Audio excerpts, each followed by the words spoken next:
الصلاة والسلام عليك يا حبيبي يا رسول الله صلى الله عليه وسلم. جو حضرات جن کو ناظران کا مطلب نہیں ملا انشاءاللہ کل کی محفل میں ان کو موقع دیا جائے گا.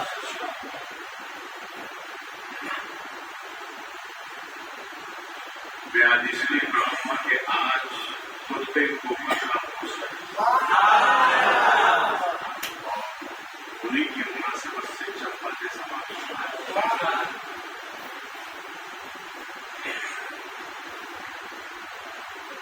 کسی عاشقانے کو اچھی بات نہیں ہے کر ذکر رسول عربی کا کر ذکر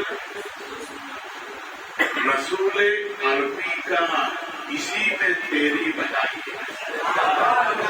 کر ذکر رسول عربی کا اسی میں تیری بھلائی ہے.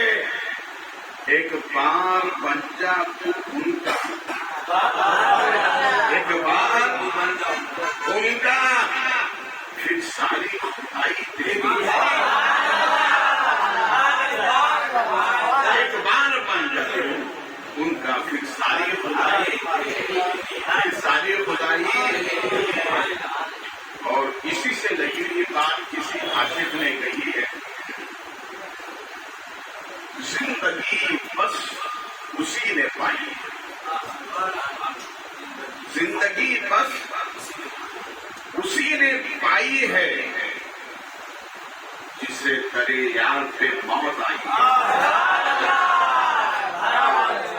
زندگی بس اسی نے پائی ہے جسے کرے یار پہ موت آئی ہے. یہ بات مجھ کو میرے مرشد نے بتائی ہے. یہ بات مجھ کو میرے مرشد نے بتائی ہے. جو ان کا ہو گیا اس کی کل خدائی ہے. جو ان کا ہو گیا اس کی کل خدائی ہے. محبت سے درود پاک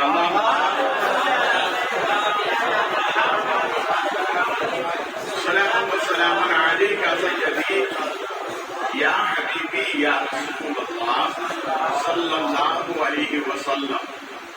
خطبے معنی جن کو خطبے کوکن کہتے ہیں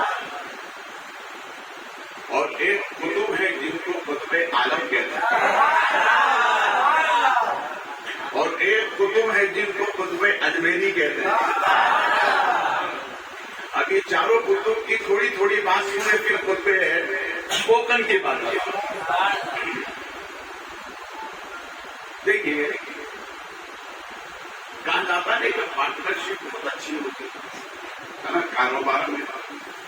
ہمارے مشائخ نے فرمایا کہ اگر کسی کے کاروبار میں اگر نقصان ہوتا ہے تو وہ اپنے کاروبار میں دوسرے پاک کو پارٹنرشپ بنا دیا.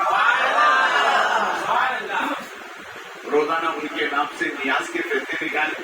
سال میں جتنے جمع ہو نیاز کر دو. اسے پاک کی 11ویں کر دے. ایک سال میں ایک دیکھ ہوگی تو دوسرے سال 5 دیکھ ہوگی. تو اسے پاک کو پارٹنرشپ بنا. یہ گجراتی ایک مسلمان ایک کا پارٹنرشپ تھا.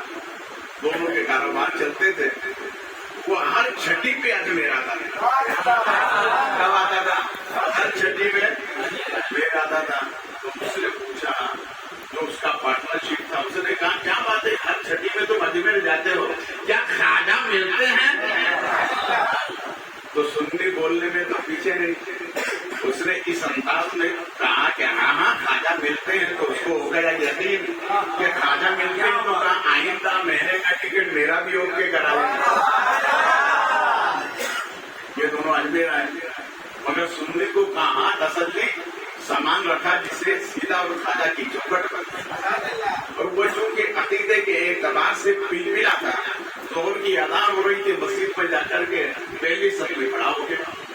انہوں نے فاتحہ پڑھی. یہ بھی شریف ہوئے اور جیسے ہی فرض نماز کا سلام ہوا، دعائیں ثانی ہوئی تو یہ کھڑے ہو گئے اور کھڑے ہو کر کہنے لگے یا نبی سلام علیکہ. کیا کہنے لگے؟ یا نبی سلام علیکہ. تو یوں کر کے کہتا ہے نا اللہ کے گھر میں شرک کر رہا ہے، اللہ کے گھر میں شرک کر رہا ہے. منع کرنے لگا تو اس نے تصور میں بریلی کی طرف اور آقا حضرت سے کہا سرکار میں یا نبی کہتا ہوں تو یہ منع کر رہا ہے، میں نے تو ابھی ایک ہی بات پڑھا ہے. تو آقا حضرت نے تصور میں جواب دیا، اسے جواب دے دو مصطفیٰ جامع رحمت پہ لاکھوں سلام، مصطفیٰ جامع رحمت پہ، مصطفیٰ جامع رحمت پہ لاکھوں سلام. جب وہ یہ پڑھنے کے لیے لگا تو اس نے پھر کیا، میں نے تو ایک بار کہا تھا تو لاکھوں بھیج رہا ہے، میں نے تو ایک بار منع کہا تھا تو لاکھ بھیجنے لگا ہے، پھر منع کیا. تو پھر اس نے کہا کہ میرے محسن کی طرف دیکھو. پھر صبح کے بریلی دیکھا تو اعلیٰ حضرت نے فرمایا اگر وہ منع کر رہا ہے تو پھر جواب دے دے کعبے کے بدر الدجا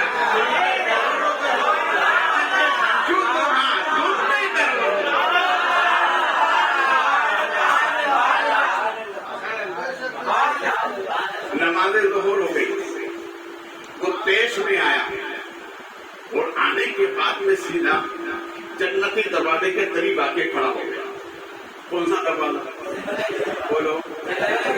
آپ لوگ نکلے نا جنتی دروازے سے، نکلیں گے. ایک اللہ والے جنتی دروازے سے نکل کر مسجد شاہجہانی میں آئے تو ایک بیٹھا ہوا تھا، وہ بھی عقیدے کا کمزور تھا، تو ان کے جسم کو یوں ہاتھ لگا کر سنتا ہے. کہا کیا بات ہے؟ کہ آپ جنت کے دروازے سے آئے ہو نا، اس لیے میں سن رہا ہوں. کہا کیوں؟ کہ نبی نے فرمایا کہ جو جنت سے ہو کر آتا ہے اس کے جسم سے خوشبو آتی ہے، مگر آپ تو آئے خوشبو تو آ نہیں رہی. تو انہوں نے پلٹ کر کہا نبی کی حدیث سننے پر. کہا کتنے؟ کہا نبی نے یہ فرمایا ہے جنت کی خوشبو اسی کو آتی ہے جو ایمان والا ہوتا ہے.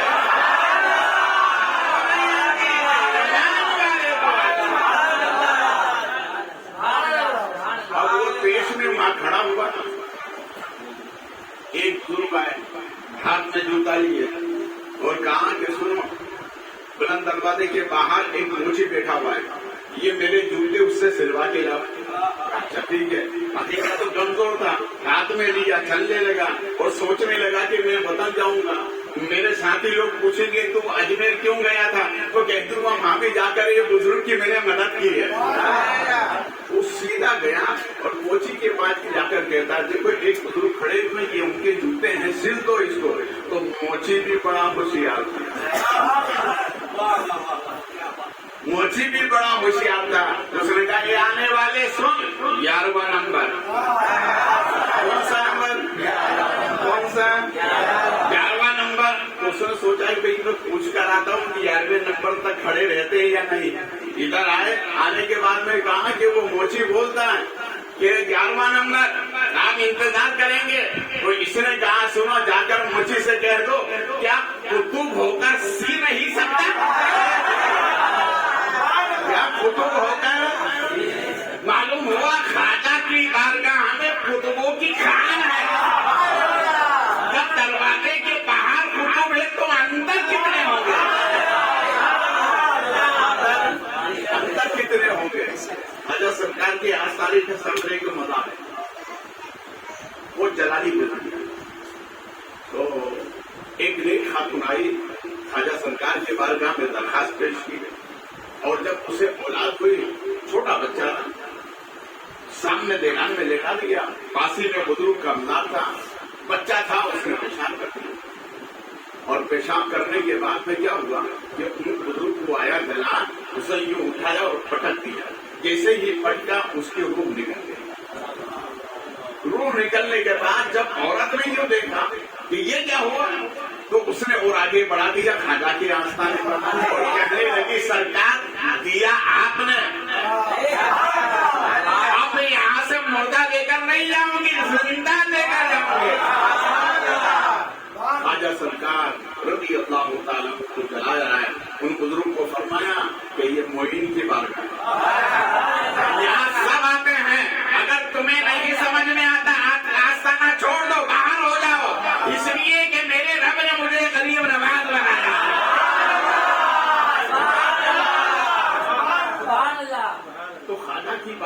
ایک سے ایک قطب رہتے تھے. تو اس نے کہا کہ اچھا وہ موچی اور قطب اتنا چھپائے ہوئے. تو گیا اور جا کر کہا کہ وہ بزرگ بولتے ہیں تم قطب ہو کیا قطب ہو کے سی نہیں سکتے. تو اس نے جو پلٹ کر جواب دیا وہ سنا. اس نے جا کر کہا کہ انہوں نے کہا قطب ہو کے سی نہیں سکتے. تو اس نے پلٹ کر کہا جا کر کہہ دو کیا خواجہ ہو کے ٹھہر نہیں سکتے.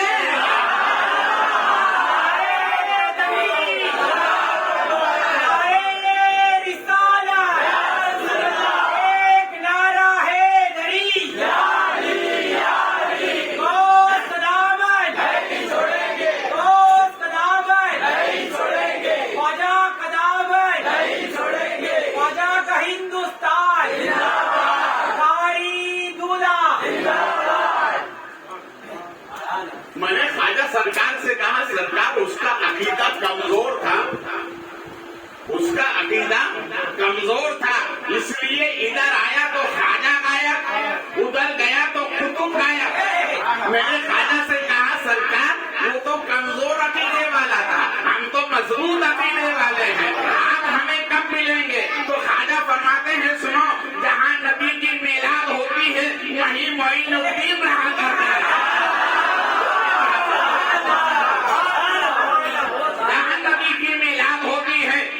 معین الدین رہا کرتا ہے. سنو اب عقیدت کا جملہ. ہماری معراج خواجہ کے در تک, ہماری معراج خواجہ کے در تک, اور خواجہ کی معراج نبی کے در تک, اور نبی کی معراج خدا تک. بولو نبی کی معراج خدا تک. اسی لیے کسی عاشق نے کتنی اچھی بات کہی, جب سے مجھ پر میرے خواجہ نے عنایت کی نظر ڈالی, جب سے مجھ پر میرے خواجہ نے عنایت کی نظر ڈالی ہے.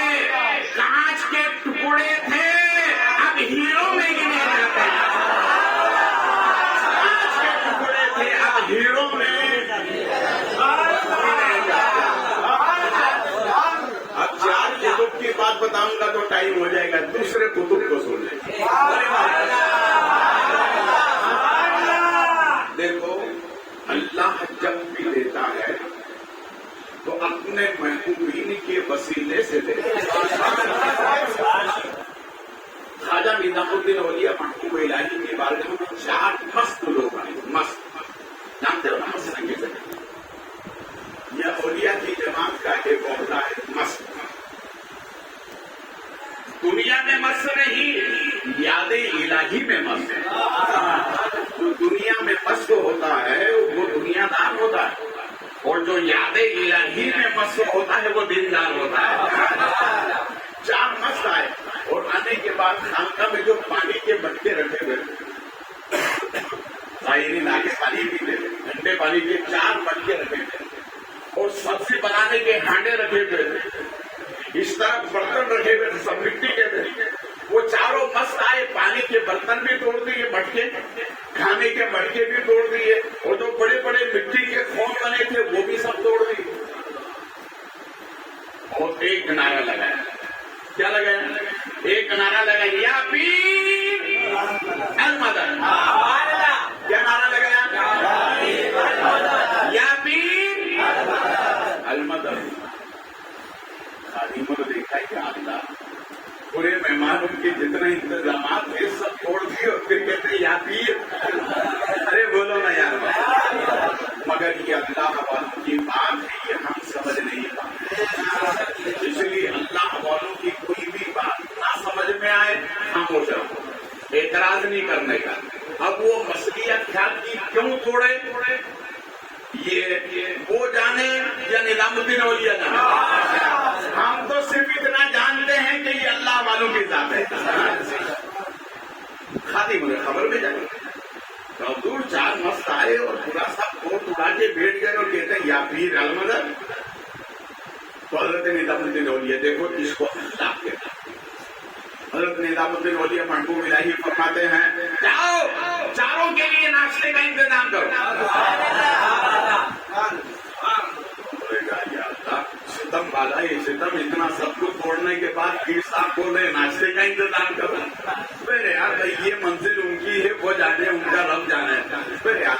معاملہ تیار کیا گیا. حضرت نظام الدین اولیاء محمود الہی علیہ رحمت الرضوان تشریف لائے. چاروں کھڑے ہوئے, وہ چاروں نے دل سے دل ملا کر نظام الدین اولیاء محبوب الہی سے مصافحہ معانقہ کیا اور کہا یا پیر, کیا کہا, یا پیر حج مدد. تو حضرت نظام الدین اولیاء محبوب الہی فرماتے ہیں دیر میں رہا, میں اپنے سینے سے تمہارے سینے میں منتقل کر رہا ہوں. یہاں پیر کی کیا بات آ گئی؟ تو چاروں نے مل کر کہا حضور اگر ہمارے پیر راضی نہ ہوتے تو آپ سینے سے نہیں لگاتے ہیں. وہاں سے آ رہا ہے مگر شکل ہے محبوب الہی, شکل ہے محبوب الہی. اب آئیے خود پہ ہو کر جن کو مختوم بن ماہی رضی اللہ تعالیٰ کے نام سے زیادہ پہچانا جاتا ہے. یہ جہاں ولیوں میں آلہ ہیں وہاں بہت بڑے عالم بھی ہیں, بہت بڑے عالم. یہ بچپن اپنی والدہ سے سبق لیتے تھے. کس سے پڑھتے تھے؟ اپنی ماں سے. تو ماں پڑھی ہوئی ہوگی تو ماں پڑھائے گی نا, اس لیے اپنے بچوں کے رشتے کرو تو بچی پڑھی لکھی ہونا چاہیے, اور اگر پڑھی لکھی نہ ملے تو گھر پہ آ کے اس کو پڑھا دو تاکہ اس کی گود سے آنے والے بچے اس میں علم ہوگا تو اپنے بیٹوں کو علم دے گی, اپنی اولاد کو علم دے گی.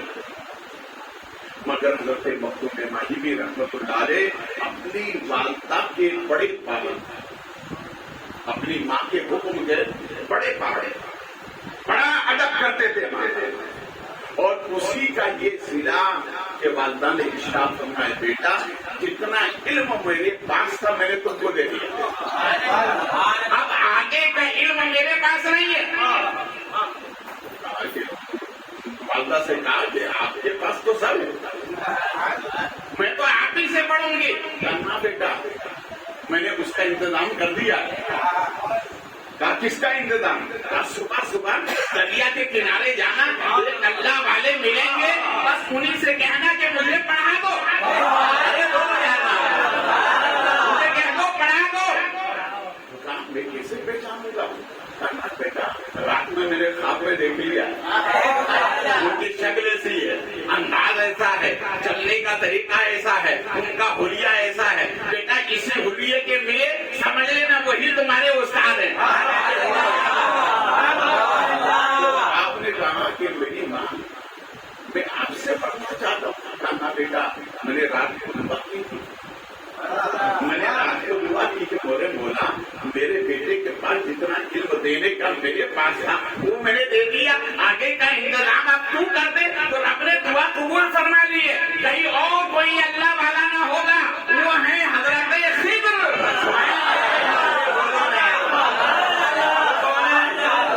حضرت خضر علیہ السلام. یہی حضرت خضر ایک وادی سے گزر رہے تھے تو ایک اللہ والے کو دیکھا کمبل اوڑے سو رہا ہے, کمبل اوڑے سو رہا ہے پہاڑی پر. تو حضرت خضر نے پیر پکڑ کے ہلایا اور ہلا کر کہا یہ سونے کا کام نہیں, خدا کی خدمت کرو. تو اس نے کہا چاچا تو تیرا کام کر میں اپنا کام کر رہا ہوں. ارے بولو یار, تو تیرا کام کر میں اپنا کام کر رہا ہوں. تو حضرت نے خضر نے کہا سنو میں بستی میں اعلان کر دوں گا یہ اللہ والا سویا ہوا ہے, کا اعلان کر دو. میں بھی یہ اعلان کر دوں گا یہ جانے والا خضر ہے.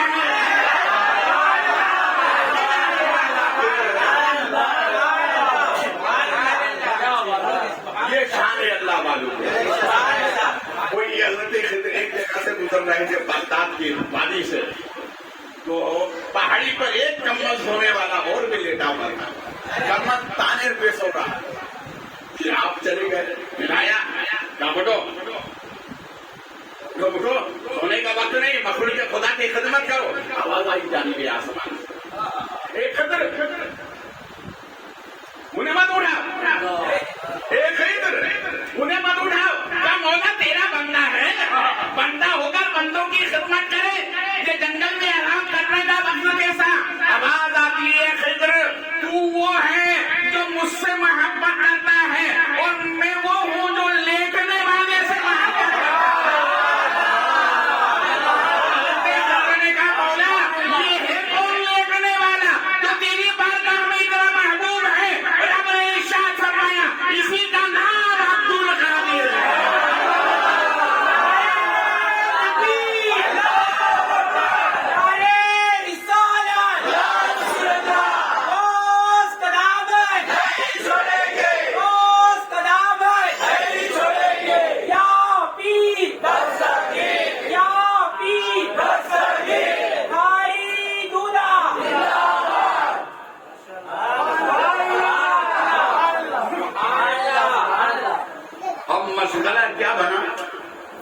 والدہ کے قدم چومتے تھے. نوجوانوں اپنے ماں باپ کو راضی ہو. ماں باپ انمول دولت. یہ دنیا کے بازار میں ہر چیز مل جائے گی مگر ماں باپ جیسی دولت بولو ماں باپ جیسی دولت نہیں ملے گی. اسے ہر روز وہاں کے قدم چومتے اور حضرت خضر سے پڑھنے جاتے. ارے استاد کتنا اچھا ہوتا ہے شاگرد کی اتنا جب اب زندگی کا ایک روپ دیکھیے ایک مرتبہ جب آپ نے علم حاصل کرنے کے بعد جب بچوں کو پڑھانے لگے تو درس نظامی کی جو آخری کتاب ہے جو علماء جانتے ہیں آپ تو نہیں جانتے بندے کتاب میں نے بھی پڑھائی نور الانوار.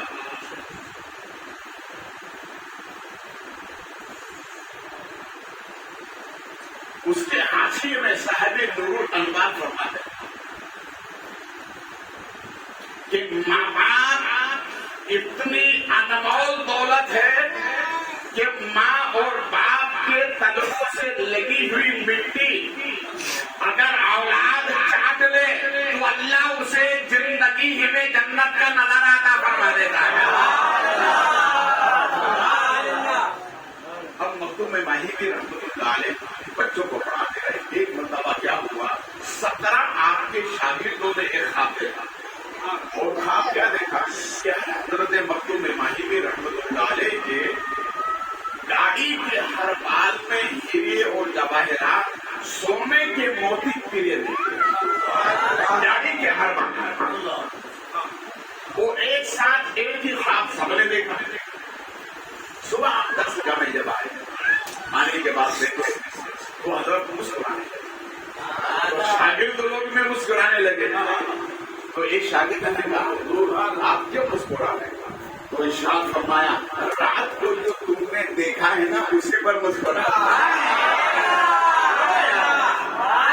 کسی عاشق نے کیا اچھی بات کہی ہے دلوں کی بات نگاہوں کے درمیان پہنچی.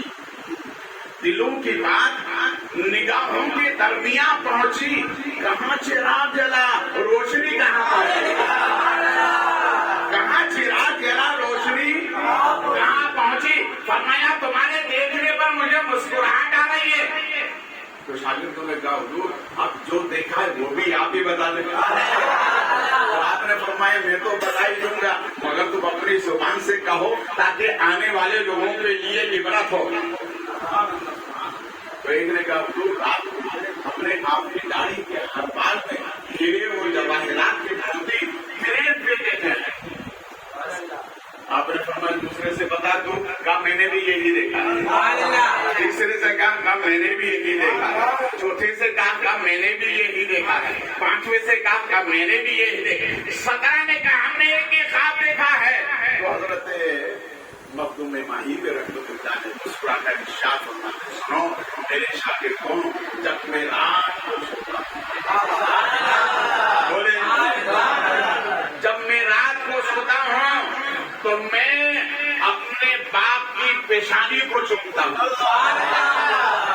اور سونے سے پہلے میں اپنی والدہ کے ہاتھ میں دباتا ہوں. جب ان کی نیند لگ جاتی ہے تو میں اپنے داڑھی کے بالوں سے ان کے تلوے کو صاف کرتا ہوں. یہ جو تم نے دیکھا ہے نا رات میں یہ میرا کمال نہیں ہے میرے والدین کے تلووں کا سبب ہے. اب ایمان سے کہہ دو جب نبی جب والدین کے تلووں میں یہ برکت ہے تو نبی کے جلووں میں کتنی برکت ہے.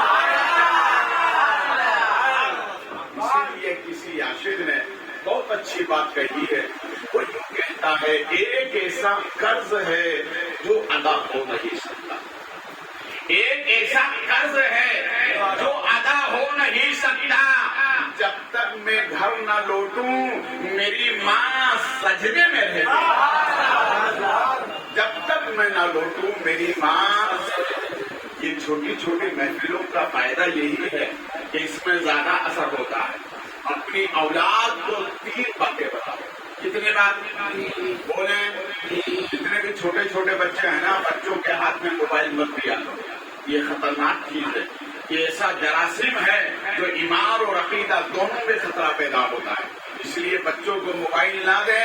بچے جب بھی اصرار کریں تو نبی پر درود پڑھنے کی لوریاں سنایا کریں. ہمارے اسلاف فرماتے ہیں کہ بچوں کو 3 باتیں. کتنی باتیں؟ 3 باتیں. پہلی بات یہ کہ بچوں سے کہو کہ نبی پر درود پڑھو. کیا پڑھو؟ بولیں نبی پر درود پڑھیں. کیوں؟ درود کا سب سے بڑا فائدہ ہے. درود پاک کا سب سے بڑا فائدہ ہے. آپ نے یہ سنا ہوگا علماء سے کہ 2 فرشتے انسان کے ساتھ رہتے ہیں. سبھی جانتے ہیں. کیا کہتے ہیں ان کو؟ کرامن اور کاتبین. ایک کا کام ہے نیکی لکھنا، ایک کا کام ہے بدی لکھنا. مگر تحقیق کی دنیا میں جب آتے ہیں تو علماء فرماتے ہیں ہر انسان کے ساتھ 60 فرشتے. کتنے؟ بولو. 7 نہیں 60. 60. 7 اور 60 میں فرق ہے نا. ہر انسان کے ساتھ کتنے فرشتے رہتے ہیں؟ 60 میں سے مشہور فرشتے 5. کتنے؟ 5. 2 تو آپ نے سن لیا کرامن، اور ایک فرشتہ سینے کے مدد مقابل کا. کہاں رہتا ہے؟ سینے کے مدد مقابل. اور ایک فرشتہ پشت پہ. کہاں رہتا ہے؟ پشت پہ رہتا ہے. اور ایک فرشتہ پیشانی پر رہتا ہے. ارے ہر انسان کے ساتھ 5 فرشتے. کتنے؟ اور علماء فرماتے ہیں کچھ فرشتے ایسے ہیں جو انسانوں کی گرد چکر لگاتے ہیں. کیا لگاتے ہیں؟ ان فرشتوں کا یہ کام ہے کہ جہاں اچھی محفل ہوتی ہے وہاں موجود ہوتا ہے. معلوم ہوا یہاں فرشتے موجود ہیں. یہاں فرشتے. اس لیے کسی عاشق نے بہت اچھی بات کہی. وہ یوں کہتا ہے، پہلے درود پاک پڑھیں. اللہم صل علی مولانا محمد مادر القلوب والجم بارک وسلم صلاۃ و سلام علیک سیدی یا حبیبی یا رسول اللہ صلی اللہ علیہ وسلم. فرشتے ان کو ادب سے سلام کرتے ہیں. فرشتے ان کو ادب سے سلام کرتے ہیں. رسول پاک کا جو احترام کرتے ہیں، رسول پاک کا جو احترام کرتے ہیں، جس مقام میں ہوتا ہے ذکر ان کا، فرشتے ان گھروں میں قیام کرتے ہیں. فرشتے ان گھروں میں قیام کرتے ہیں. تو کچھ فرشتے ایسے جو گردش کرتے رہتے ہیں. تو محفل اچھی محفل ہوتی ہے، اس میں شریف ہوتے ہیں. تو یہ 5 فرشتے دائیں بائیں آگے پیچھے اور. تو دائیں بائیں کا تو آپ نے مطلب سمجھ لیا کیا کرتے ہیں. یہ سینے کے مد مقابل جو فرشتہ ہے یہ نیکیوں کی ترغیب دلاتا ہے. نیکیوں کی ترغیب دلاتا ہے. اور بسے پشت جو فرشتہ ہے وہ مکروہات سے بچاتا ہے. وہ مکروہات سے بچاتا ہے. اور پیشانی پر جو فرشتہ ہے یہ فرشتہ جو مومن درود پڑھتا ہے، یہ فرشتہ نبی کی بارگاہ ہمیں پیش کرتا ہے، آقا فلاں ابن فلاں نے درود پڑھا ہے، قبول فرما لے. آپ قبول فرما لیں. درود پڑھا ہے آپ قبول فرما لیں. اس لیے علماء فرماتے ہیں قیامت کے دن نبی ہر ایک جنتی کا نام لے لے کر جنت میں داخل فرمائے. نام لے لے کر. تو سوال یہ ہوتا ہے کہ میرے آقا آپ کو نام معلوم کیسے؟ تو نبی فرماتے ہیں جو دنیا میں تو نے درود پڑھا تھا، فرشتے تیرا نام لے کر میری بارگاہ ہمیں پیش کر رہے تھے، میں سبھی سے تیرا نام جانتا ہوں. سبھی سے تیرا نام. اگر آپ چاہتے ہو کہ ہمارا نام نبی کی بارگاہ میں لیا جائے تو اتنا درود پڑھو. اتنا درود پڑھو کہ پوری زندگی نام لیا جاتا رہے، جو مدینے میں لیا جائے گا وہی خدا کی بارگاہ میں لیا جائے گا۔ اس لیے درود پڑھنا چاہیے۔ اور دوسری بات یہ ہے کہ اپنے بچوں کو اپنے نبی کا حسن بتاؤ، حسن مصطفیٰ، ہمارے نبی کیسے، ہمارے نبی کا جمال کیسا ہے، سبحان اللہ، یہ بتاؤ۔ اور تیسری بات یہ بتاؤ کہ ہمارے نبی کی سیرت کیا ہے۔ کیا بتانے؟ ہمارے نبی کی سیرت۔ تو سیرت کسے کہتے ہیں؟ طریقہ۔ بچوں کو بتاؤ کہ ہمارے نبی کس ہاتھ سے کھاتے ہیں، ہمارے نبی کس ہاتھ سے کھاتے ہیں، ہمارے نبی کھانے سے پہلے کیا پڑھتے ہیں، ہمارے نبی کھانے کے بعد کیا پڑھتے ہیں، پلیٹ میں کون سے حصے سے کھانا، ہمارے نبی کا طریقہ کیا ہے، کھانے کے بعد نبی دعا کیسے پڑھتے ہیں، مہمانوں کی تعظیم و توقیر کیسے کرنا ہے، یہ نبی کی سیرت۔ اب کیا ہوگا؟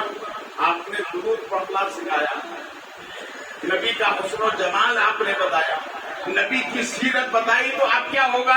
اب یہ ہوگا کہ ان کے دلوں میں نبی کی محبت بیٹھ جائے گی، اور جس کے دل میں نبی کی محبت ہے وہی جنتی، وہی بولو محمد سے، وہی جنتی ہے۔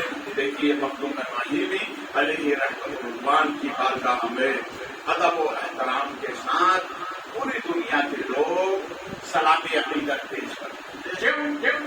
اس کی وجہ یہ ہے کہ انہوں نے اللہ رسول کو راضی کر لیا۔